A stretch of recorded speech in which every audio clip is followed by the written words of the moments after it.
I'm married. I have 6 kids. 4 of them are at home with us, and I'm a grandma. We have all boys, so no girls in our family at all.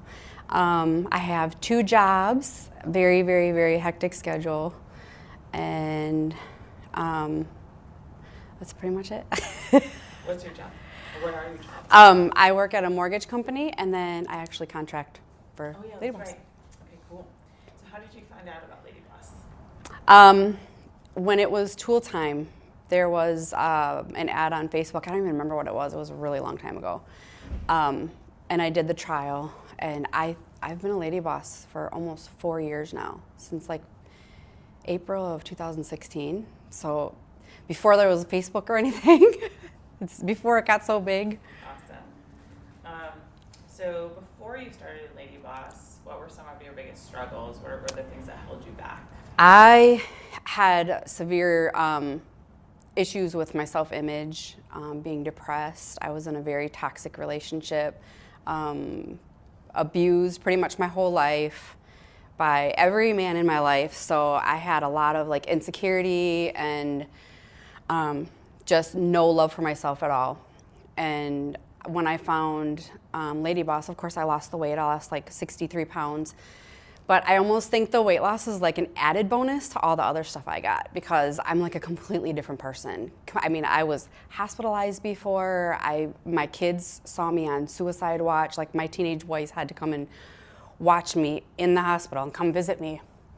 And I'm a totally different person, inside and out, totally different.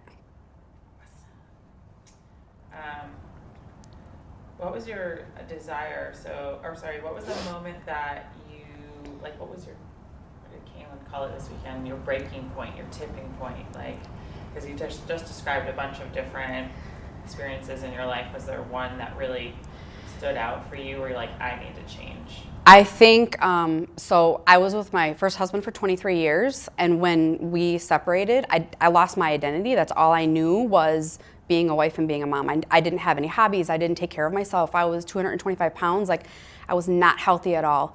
And I didn't have any kind of identity. I didn't know what my role was. I didn't know what to do with myself.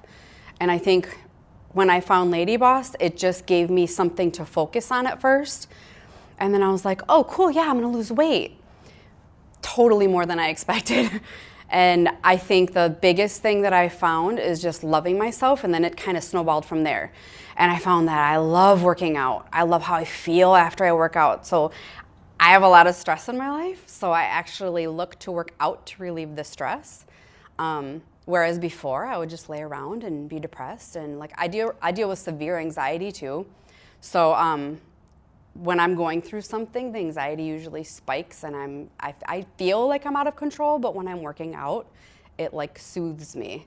And I don't want to be medicated, so I use my workout as my medication.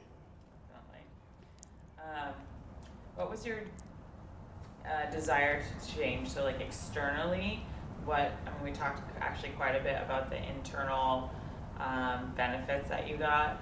But let's start with the external. So when you were at that breaking point, like you said, you're like, cool, I'm gonna lose the weight. Mm-hmm. Tell me about where you were and where you envision yourself being. Yes. So I have a lot of physical issues. I can't do a lot of exercising, like the at-home workouts. I can't do a lot of the actual exercises, so I modify a lot. So my excuse before, when I was way overweight and depressed and blah, was, oh, I have issues, I'm in pain, I can't do that. So instead of saying I can't do that, I find a way to still work the same muscle and get it done. So I don't make excuses anymore. I think the mindset played along with that physical aspect. And I can go along with pretty much any workout now. And I feel really, really good afterwards. In the beginning, I was like, oh man, this sucks. I can't do what they can do. You see all these women dropping all these pounds, and they're like, yeah, I burn 600 calories. And I'm like, you know what? I'm soaking wet, sweating, my heart's racing, my heart rate was up the whole workout. I feel great. I may have only burned 200-300 calories, but I can do push-ups now when I couldn't do one before, and I can do push-ups now. Or I couldn't even do one lunge, and I can go through a whole body pump class and do all the squats and lunges now. I have bulging discs in my back. And that was like a huge factor before. I can't do a lunge. I can't do squats. There's no way. And now I do them every week. So you feel like your inner sort of language to yourself has really changed from that? I can't do it to I'll make it happen. Awesome. And so what did you start doing? So we kind of touched on this. Like, what were your first physical actions to, obviously, like, what was your first, how do I want to say this? Like, when you had that mindset switch, like, okay, maybe I can't do 100 lunges, but I can try and do one modified one. Yep. You know, what were the activities that you started out doing? I tried to do the motion, but just not the full range. And that's how I started. So I have issues with both of my knees as well. I have tendonitis in both knees. So if it hurt, I just did a little bit. And then the next time I would do a little bit more. And I just worked my way up every time. Like right now, I have a torn rotator cuff, bicep tendonitis, and tennis elbow all in the same arm. But I still get my workouts in. And if it's really bad and it's flared up and I can't do anything with my arms, then I walk on a treadmill. I just kind of work around the body part that hurts the most at that point. And I've learned to stretch and foam roll, and I just stay away from the things I know are going to cause me more flare-ups, and I push myself on the things that I know my body can do and just work my way up. Yeah, awesome. And then also, what about other parts of your journey, like when you first started, like food? What did your food look like? So the first thing I started with was water, and I just made sure that my goal was 100 ounces of water every day. And that was huge. I mean, it helped my stomach a lot, so it just kind of snowballed into, well, the water alone is helping me, so I wonder what would happen if I actually started eating on plan. And the trainer helped with that. So I ate strictly off the trainer, and I dropped weight right away. So I actually dropped more weight by the nutrition than I did with the exercise. So that got me like pumped up, and then that made me want to do more exercises. Yep, exactly. So after starting your journey, what challenges, I mean, have you come across now? You're talking about injury, for example, like it's been 4 years. Mm-hmm. So I'm sure you faced some things. So yes. Tell me some of the things that you've come across and persevered through. I've had some serious family issues that I worked through, and actually right now that I'm going through. And I think the mindset is just different. Okay, so before, the victim thinking kind of takes over, and you're like, oh, I don't know what I'm gonna do. This is happening, and this is happening, and this is happening, and you're just kind of like, you're in the moment. And now I think I look at, this is happening and it sucks, but I can't control that. I can control how I'm reacting to it. I can control my attitude. I can control being positive. I can control making other people feel better. That's one thing I've really, really, really learned with community is like when I'm feeling really down or really stressed out or like sad about what's going on with me, I'll go in there and I'll sparkle the crap in the group.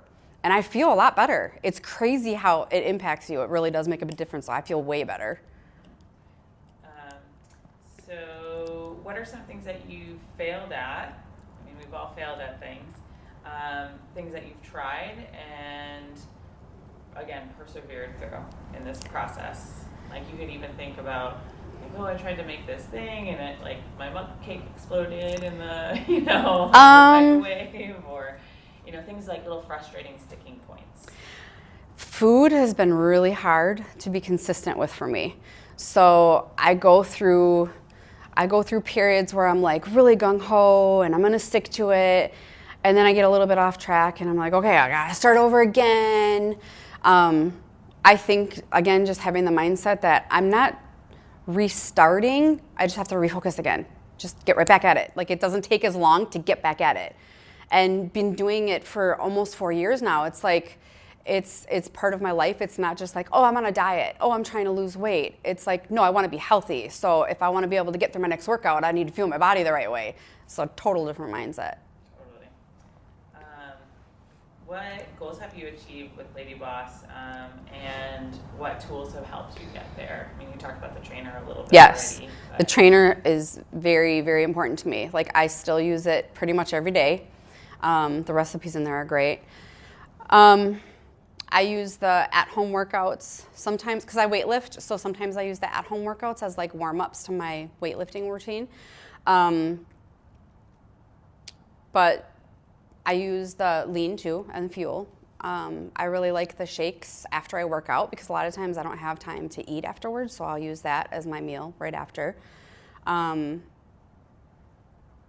I think probably the trainer's been the most significant for me.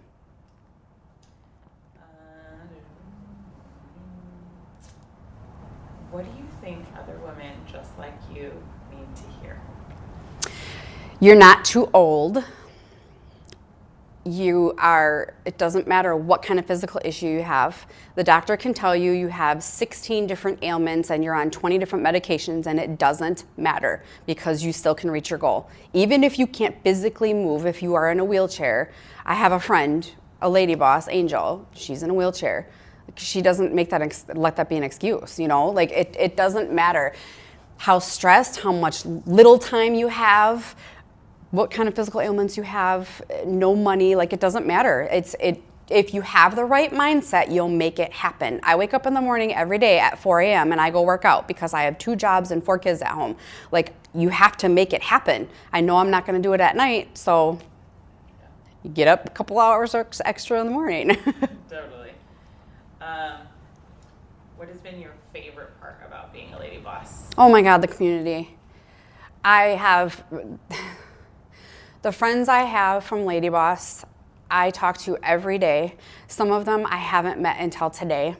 Every year when I come to LadyBoss Live, I meet new women, and people don't understand that connection. I've never experienced anything like that in my life before. My family can't provide that for me. My friends at home can't provide that for me. Like, even my mom can't provide it to me. It's something that nobody else can understand, and it's not like any other group either. It's mind-blowing how much you feel like family. And like some of these women, like I cried hysterically when I got here just to be able to hug them. Definitely the community. Yeah, it's amazing. Why do you think other women should become a lady boss? Maybe because of what you just talked about. Yeah, I mean, if you're feeling depressed, if you have anxiety, if you are stressed out, if you feel like you can't do it, if you're feeling lonely, if you feel like you don't know where to go, you don't like how you're feeling and you want to change, jump in. Literally just post in the community and you'll get 100 responses on suggestions or support or, you know, some kind of direction. Like, just start. Don't wait another day, don't wait another minute, just start. Sometimes that's the hardest part for people, is making that first step. Like, yeah. Even if it's just posting in a Facebook group, what do you think would be a good way to encourage someone to do that? Like, what's a strategy that they could use to make that first post? So introducing yourself obviously is important because it makes you put yourself out there and it makes you vulnerable, but it also helps you connect. So other people might relate to what you're saying, and then you can form connections that way. But also posting accountability, I know helps me.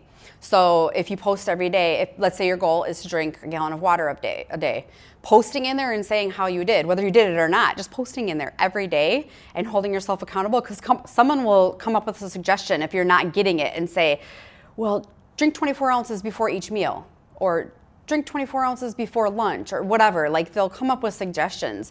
So setting a small goal for yourself and posting in there to hold yourself accountable, and that kind of snowballs from there. You get more and more comfortable. Like, people who've never gone live in the community before, very shy, timid, feeling vulnerable and scared. And I've seen people just burst out of their shell completely into different people. Really. Let's see one more thing here. Okay, so what does being an angel in the Lady Boss community mean to you? It's very special. People ask me, well, what is an angel? What do they do? What is their function? And I really think it's just like leading by example. You don't have to be perfect, because none of us are perfect. But I think just keeping a positive attitude no matter what you're going through, and having having different reactions, you know, because a lot of people who come into LadyBoss in the beginning are feeling the way we felt in the beginning. So just directing people in the right way and having the right mindset, being a good example. And I mean, like I said, like none of us are perfect, but you can watch our journeys and you can see that we're not giving up. Like we're still in it. We still love it. We're still here. We're still involved. We're still working out. We're still eating healthy. Like it doesn't just go away. It's not just like oh, it's been 3 months, I lost the weight and I don't need LadyBoss anymore. Like it's developed into a family, and you don't leave. It's a lifestyle that you just don't drop and walk away from. It's not Weight Watchers. It's not like, you know, like, oh, the weight's gone, it's done. It's so much more than the weight loss. It's a lifestyle. Yes.